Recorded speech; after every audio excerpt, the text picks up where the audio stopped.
days, and all of you guys echo that same energy. When, you know, the big deal's on the line, you guys are right there with me shoulder to shoulder, and I want to first say that I really appreciate everyone's strong efforts and their dedication to our product line. So thank you very much. With that, we'll go into a little introduction to our life science products. Many of you have been selling these products for a while, but we also have some new reps that are here that have seen these things for the first time. So apologies if some of this seems a bit repetitive. As Ewout mentioned, the company got started with cardiac output. John had developed a patent for the thermodilution technique in mice and rats. And traditionally, when you did this in humans, you could use a triple lumen catheter. But they don't make a triple lumen catheter for mice and rats. They don't make one that small. So he developed a method where you would injectate across one part of the heart, but it would go through the pulmonary circuit and come back, and it would create this little bump at the end, so you couldn't calculate the area under the curve. But then he managed to extrapolate that, and he got a patent for it. You might think that's not that big of a deal to extrapolate, because we all have computers and we all do that every day. But this was back in the 1970s, and you did all that on a firmware chip, so that was actually pretty incredible. And shortly after that, we developed the very first activity box. This is the standard activity box everyone knows and loves, but we had patented it in 1982. And again, there weren't a lot of computers back then collecting data. This was all done in firmware and microchips and on displays on the counter. But we developed a method for looking at the sequencing beams and how they were broken to distinguish ambulatory movement from a repetitive movement, like scratching or feeding. Shortly after that, we developed the world's first indirect calorimetry system for mice and rats. The first system came out in 1985. We made 3 of them, and the first papers came out in 1988, and that really sort of put Columbus Instruments and Oxymax on the map. Shortly after the Jackson Laboratory, of course, they had an Oxymax, and they wanted to put some additional context to the energy expenditure that they were getting. They wanted to know activity, and they wanted to know food intake. So we worked with them to develop a novel system to combine all of those features into one. Now, of course, we already had activity from the Optiveromex system. The food intake was a new venture for us, and we were very fortunate to have Netler Toledo in Columbus to work with us on developing the very first food monitoring system, because we needed to continuously weigh the food hopper to see when the animals were eating. Today we're working on a new milestone. We have CI Shell, and this is a product for a group house environment of mice that have RFID implants in each one, so we can retain the individual identities of each mouse. And there's 4 learning vestibules in the corners, which provide a pretty simple operant task. There's an LED light cube inside that's green for go, red for stop, and then the food and water is gated by a motorized door. If the animal's allowed to eat, the door opens. If they're not, the door stays shut. Additionally, there's 2 lock and running wheels inside of the system. So there's an RFID antenna under that as well. We can tell which mouse is inside the wheel, and if that animal is allowed to run during that time, the wheel unlocks and they can run. And if they're not, then the wheel stays locked and they have to get out. We are directly attacking the TSE IntelliCage with this product. IntelliCage has been on the market for a very long time, probably close to about 15 years. TSE has been distributing it exclusively for all of that time, and we had noticed the product got stale. It's pretty much in its same form today as it was 15 years ago. And if you go through the literature and all the IntelliCage papers in there, you can see authors saying, limits of this study include problems with IntelliCage, 1, 2, 3, da da da da. They never did anything to really address it. So we saw an opportunity to empower scientists to fix those gaps and make a new product. So some of the complaints people have had about the IntelliCage that we aim to address is that there's no electric shock induced stress option. It has air puff because they're a European company. No one in Europe wants to shock an animal. non-shocking animals. So the air puff isn't always the best aversive stimulus. The foot shock is 100% guaranteed. There's also no cheaper alternatives to the IntelliCage, and honestly, we're not aiming to be that cheaper alternative. We're looking to come in at pretty much the same price, but with a stronger feature set. We want to include all of these fixes and maybe a few other things that people to incentivize people to buy our cage over theirs. They have also pretty terrible software. They have a lack of statistical analysis. They don't have any tracking of the animals outside of the corners, which is one of the main things we solve with the base plate RFID array. And there's also a very large learning curve for their software. So our system is modular. We've set it up in our booth, and we've promoted it with these vestibules in the corners, but they don't have to be in the corners. You can move them anywhere. We've done this purposely so people look at it and go, oh, it's like IntelliCage. Yes, but better. That is our message. That is exactly where we're taking it. The software can distinguish individual mice through the RFID chips, and you can personalize the operant task in each corner. So say, for example, you have some mice, half the mice are on 12 and 12 fasting schedule, the other mice have automated access. If a mouse who's on a fasting schedule goes into the food vestibule, there's a red light, he can't eat. And if he lingers, he gets an air puff. And if he keeps lingering, he gets a foot shock. Animals that do have access will go in, the light will be green. Once it reaches the right chip, the door will open, and they can drink or eat.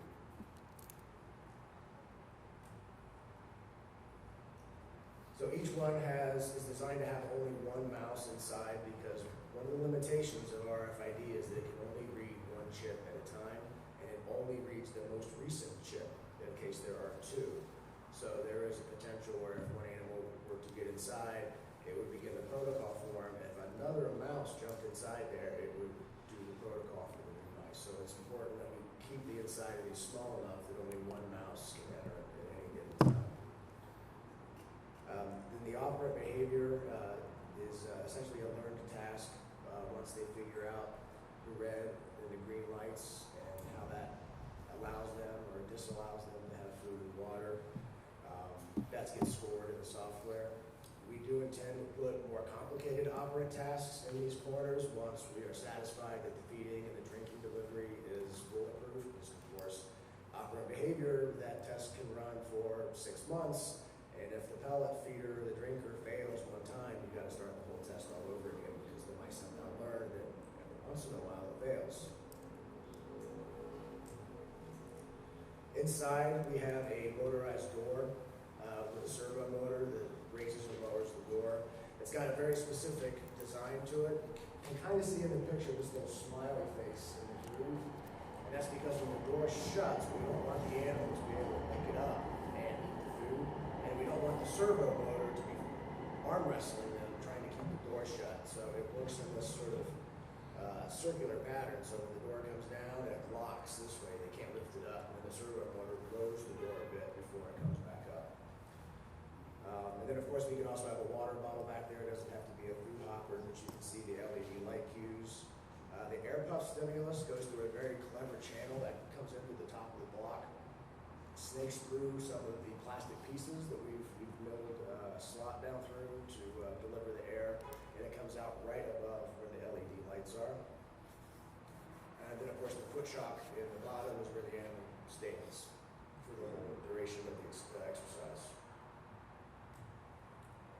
And then on the bottom, we're measuring locomotor activity of each mouse. These numbers represent each RFID antenna that is underneath of the base plate.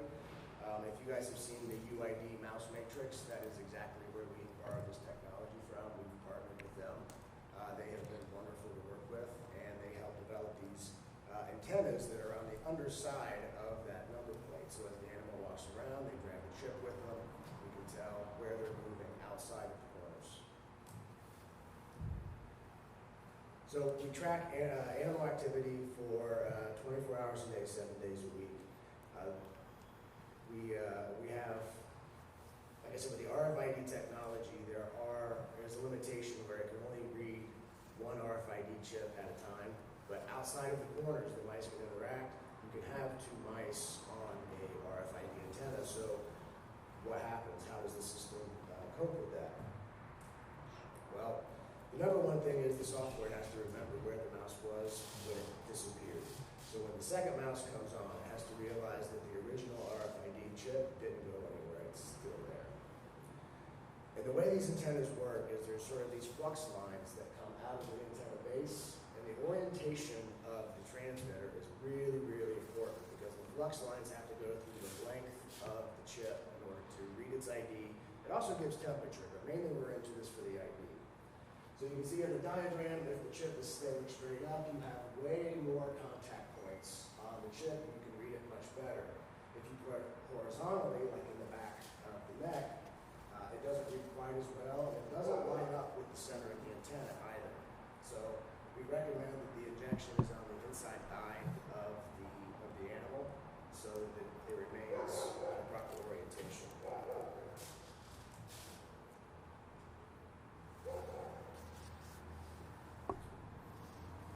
And this is a short video of what it looks like in real life.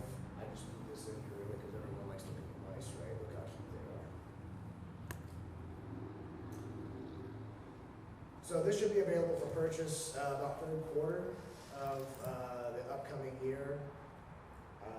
It's going to be the same price as the IntelliCage, like I mentioned. It's just going to have more features. And the first thing you guys are going to ask me is, are there any papers? No, there are not. So I understand just as much as you guys, no one's going to buy this thing until there's a published paper, and that was the number one priority that we had before we even started designing the system, before we even picked up our tools.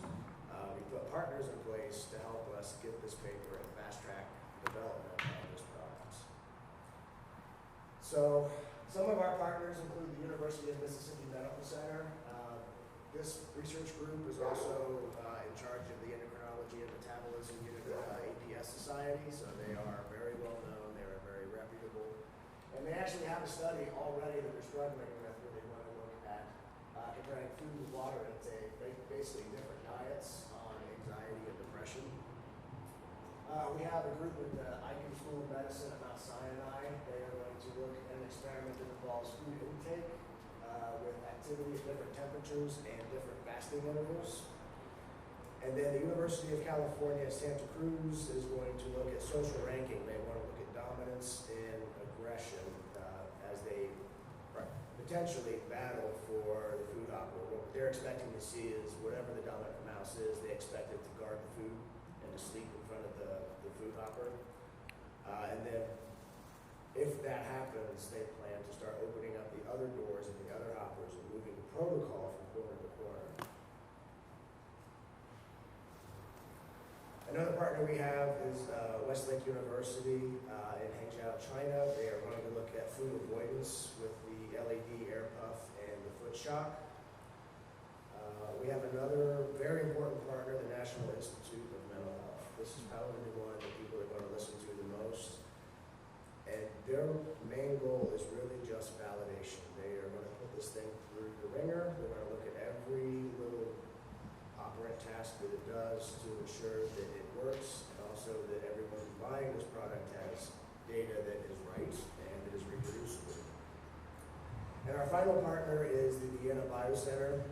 They're looking at this mainly for validation. The only reason they made it on their list is because they are a dissatisfied TSE user.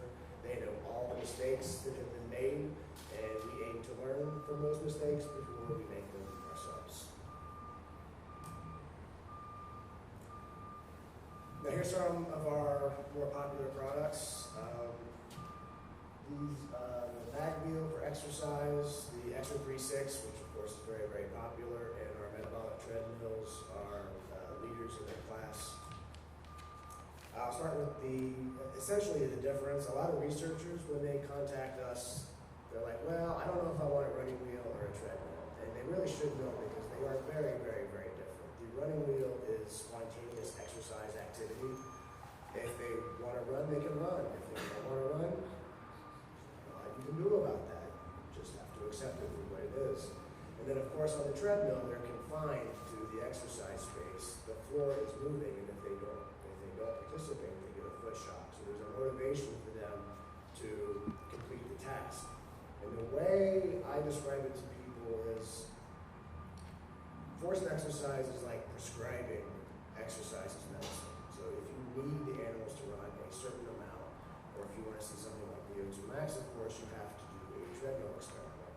But if you're more interested in how far the mouse explores at night, how far they want to run just on their own motivation, that's what the running wheel is for.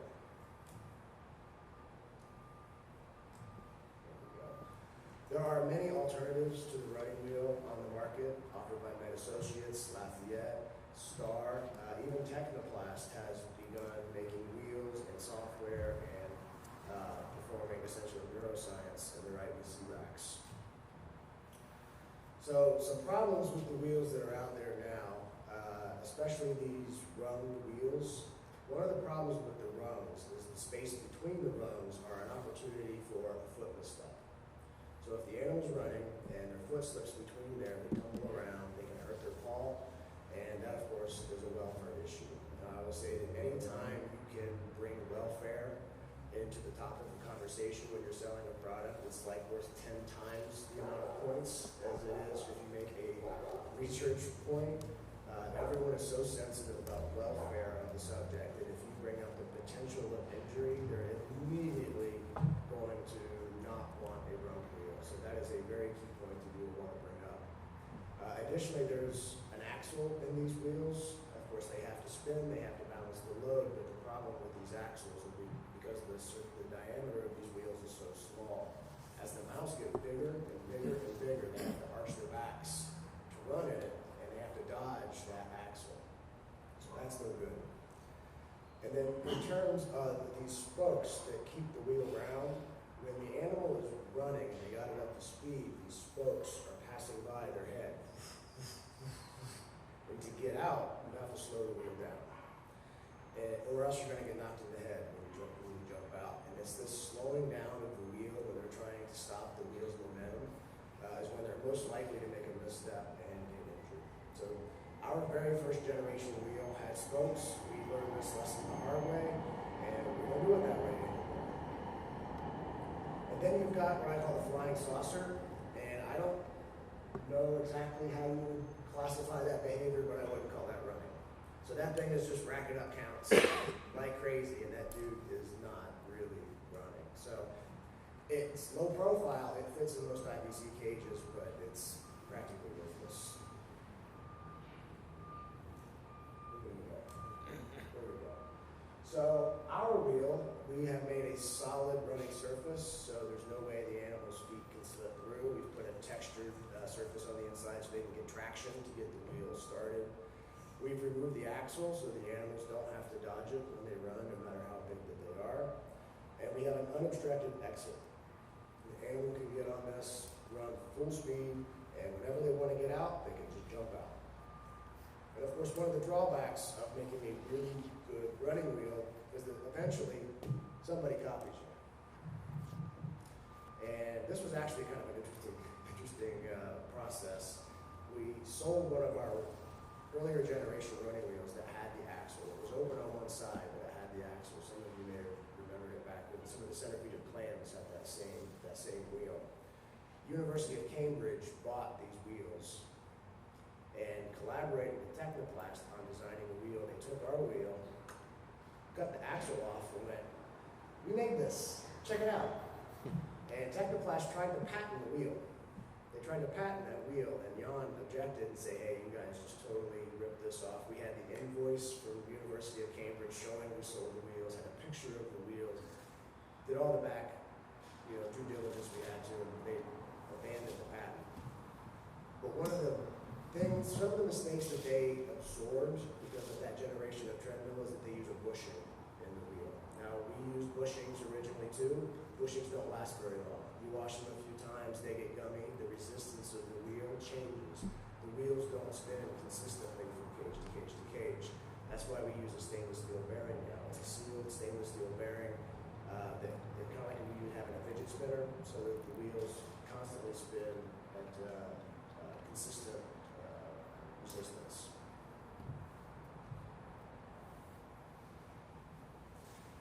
course, limitation of the Tariÿ wheel is that it only goes in the Tariÿ GM 500 cage. Our wheel fits universally in any IBC cage, so that, of course, is very handy. Another complaint of the Tariÿ wheel is that in order to get data out of it, you have to subscribe to the software package. None of our customers like subscribing to anything because they don't know where their funding is going to come from next year.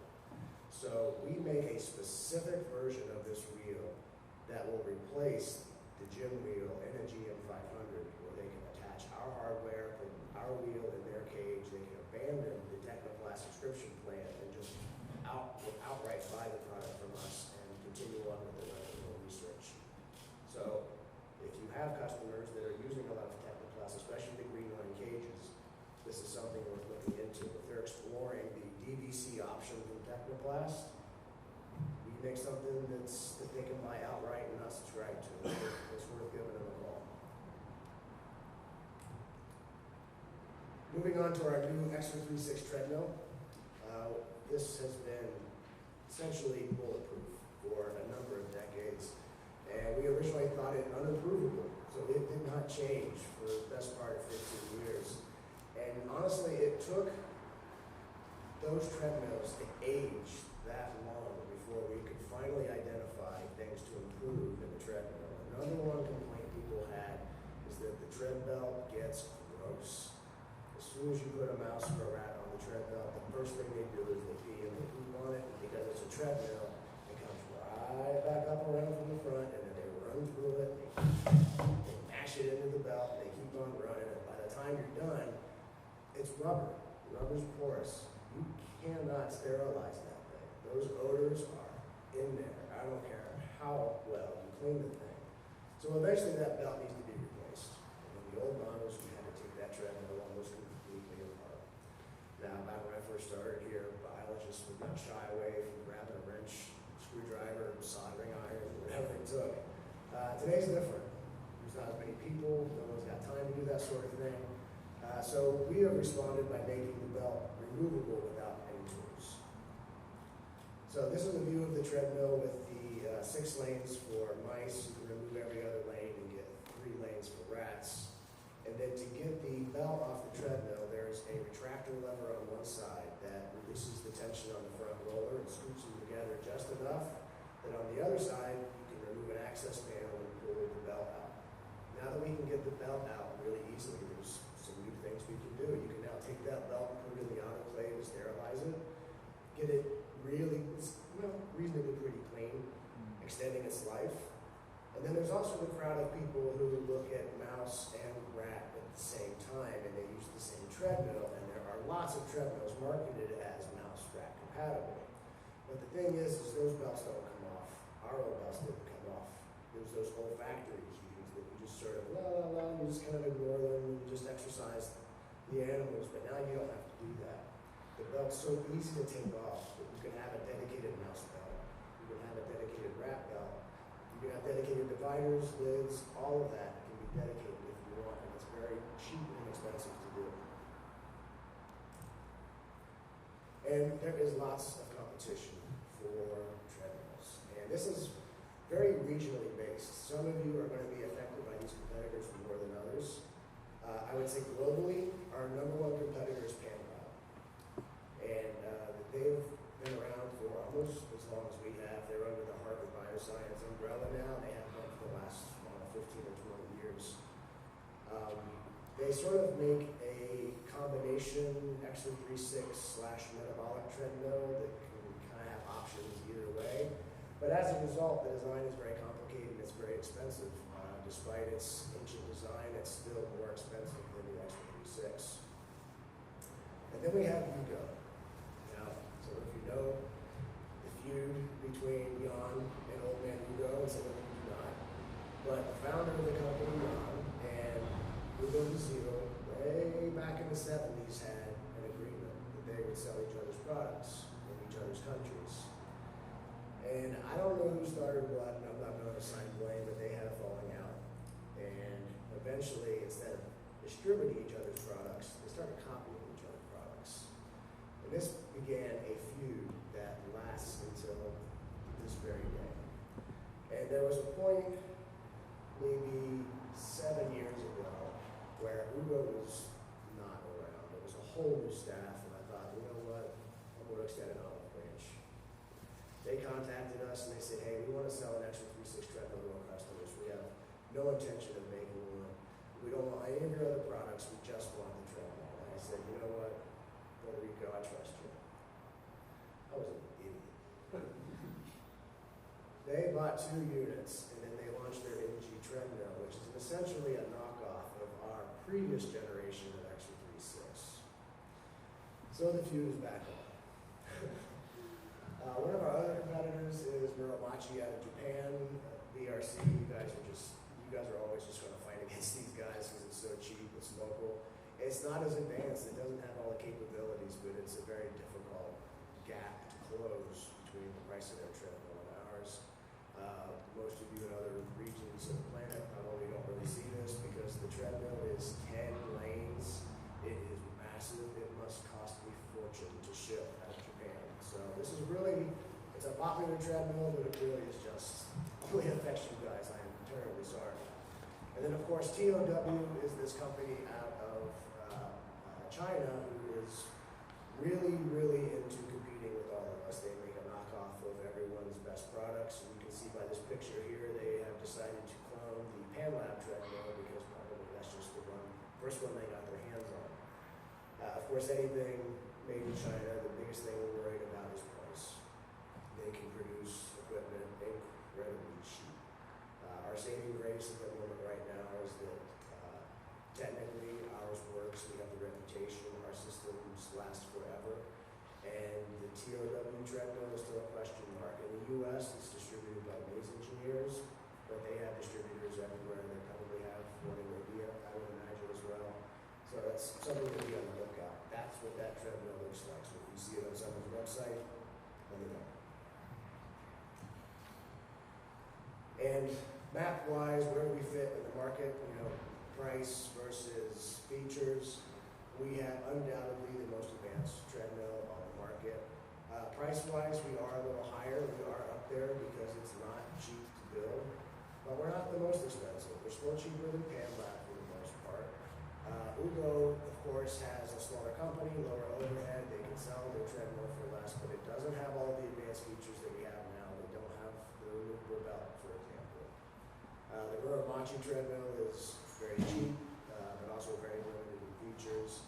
And the TOW treadmill is something that I consider still under development. These guys have made their first treadmill. They're just getting started. I'm keeping an eye on them, but they're only going to get better, and I expect it to happen very quickly.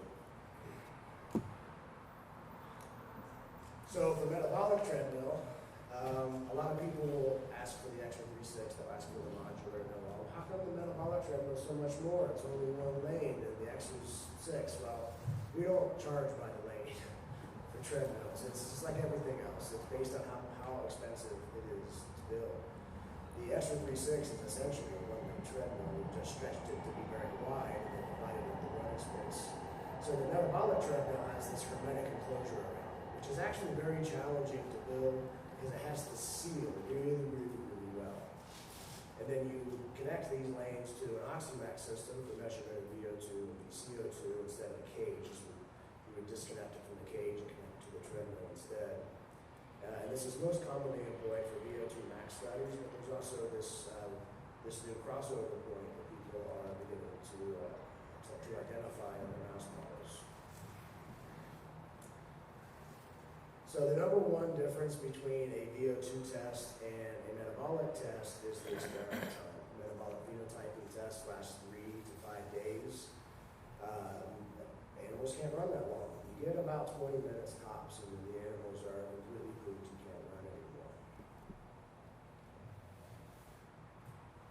Also, the metabolic phenotyping has a very low participation rate for the researcher. They do the initial setup, and they essentially leave it alone for 3 days, and then come back, end the experiment, put the mice away, put the instrument up. But for the treadmill, well, first off, it's the animal on a treadmill, so IACOOK is going to make you babysit.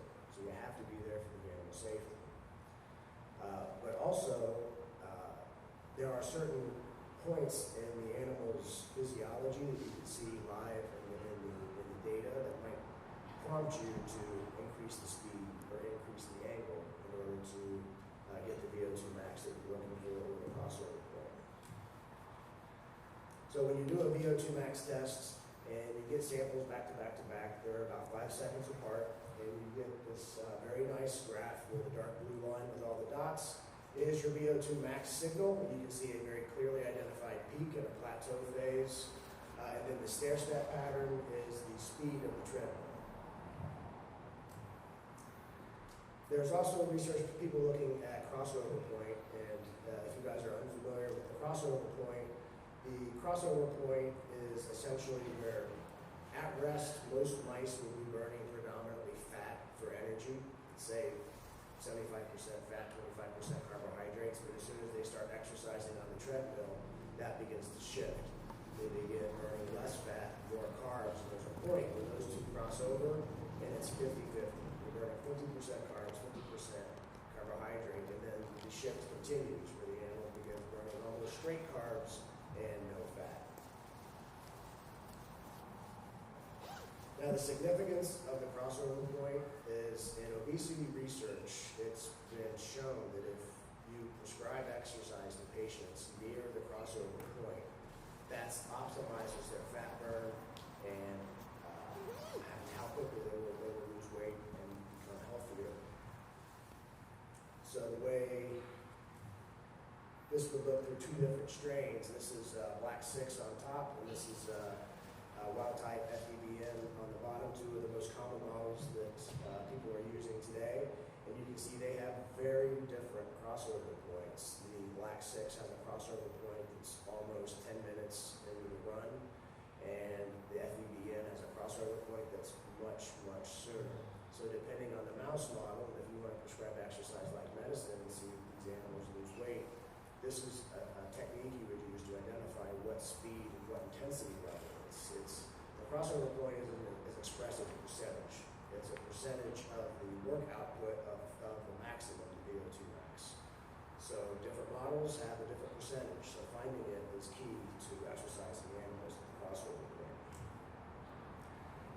And we did a webinar on this. Some of you may have watched it with Jen Petrosino. She was at Ohio State. Now she's at UPenn, where she did a slightly different test. Instead of the standard graded test, she did a modified Bruce protocol where she increased speed and angle. She found the test to be remarkably repetitive. It works across a wide variety of knockouts and wild types. And this is essentially the protocol that she followed. You can increase the speed and the angle. You never go over 15%. You just keep steadily increasing the speed every minute. And a lot of times you can get VO2 max within just a very, very short period, much sooner than 20 minutes, sometimes as short as 10 minutes. And a typical setup would look like this. Most people, especially academics, will buy a single lane unit just because it's more affordable. And like I said, we have to make these measurements very, very rapidly, so you can't multiplex them. If you multiplex, you have these wait times as you cycle through all the subjects and come back, you end up with minutes-long gaps in data points, and you can't identify a peak with that long of a gap. So people will buy a 1-lane unit. In this particular example has the automated incline, so it will automatically raise the angle of the treadmill. You can program that into the software as well, so it's automatic. This unit also has the stimulus detection. This is sort of the point is more of a babysitter in this context. If the animal touches the shock grid a certain number of times with a certain time period, it will turn off the shock grid so that the animal can rest. And then also at the very, very bottom is a single channel oximex, and then our anti-calibration gas. Now that's not to say that we can't do multi-lanes, it's just way more expensive. So here is a multiple lane setup. This is one that we sold to Eli Lilly a few years back. We have 4 mouse lanes along the top. We have 4 rat lanes along the bottom, and on the very, very bottom we have what we call Oximax Fast. It's for frequent assessment sensor technology, but essentially what it is an oxygen and CO2 sensor on every single lane. This way we can have continuous measurements with no gaps between the measurements and still perform the exercise on multiple subjects at once. particular system also has a telemetry option. So there's G2 transmitters that everyone uses for clams. You can take those same animals, put them in the telemetric treadmill, and you can record VO2 and heart rate at the same time. This is what the treadmill looks like up close. Like I said, we use the G2 transmitters, most commonly the ones that record beats per minute for the heart rate. We've created an antenna that surrounds the running space on 3 sides, which was very, very challenging to do. And then we make our same receiver that you see under the clams cages, we just attached it to the side of the treadmill stand to make a nice compact unit. And for multiple lanes, we include stainless steel shielding. So you have the black antenna. The lanes are really close together, they interfere. We put a stainless steel shield over top of those. For our competition, the biggest one we have again is Tariṋ�s. They make a metabolic treadmill. It's more expensive than ours, but where they get us is on the oxygen analysis. Their Oxylit Pro has not been advanced since the 1980s. It has very poor resolution, it has poor flow, but it has a very attractive price. And it's not something that we can race to the bottom on. We'll never beat Tariṋ�s on price, but there is a massive performance gap between the two products, and there's not that big. It doesn't really justify the price difference either. The Tariṋ�s system is not that much cheaper than the OxyMax modular treadmill, but again, so there's a massive, massive difference in the performance of the two systems. Another competitor is TSE Systems. They have a modular treadmill that is very expensive. The thing they're doing wrong is you have to attach that treadmill to a CaloMax system that is freaking massive. I am not joking. It is like a guitar amp. It is so big. And of course, that's designed for their metabolic cages. So when you put a rack of cages next to that, it doesn't seem so big. But when you put a teeny-tiny treadmill next to that thing, it's kind of comical. So if there's someone who's only interested in VO2 max and doesn't really care about metabolic phenotyping, this is not the product for them. Also, TOW now makes a system for mice and rats, and just judging by the picture, I can see a number of problems with this system. The first is its cavernous volume inside of that treadmill. There is this thing called tau, the cage constant. In order for the animal's physiological change to be detected by the gas analyzer, it has to impact the overall air composition of that entire treadmill. And the more volume in that treadmill, the longer it takes for that signal to find its way out of the treadmill and into the analyzer. So I can tell just by looking at this thing, the response time on it, it's going to be ridiculous. But again, the Chinese are dedicated. It's only a matter of time before they figure this stuff out. So it's something that you need to be aware of and to keep an eye on. And then my favorite competitor is Tariṋ�s Systems. They make a metabolic treadmill. After contacting me to sell them a treadmill, and I said, sure, you just have to sign an agreement that says you'll never, ever, ever try to develop your own treadmill, and they politely declined. They used to have the same problem that TSE had. They would connect their metabolic treadmill to an 8-channel Prometheon system. The Prometheon system is crazy expensive, so you were having a 1-lane system that would cost 6 figures. No one was buying it, so they got smart. And now they ditched the Prometheon, and now they're attaching it to their field metabolic analyzer. So this changes the game for them a little bit. Instead of 2 liters of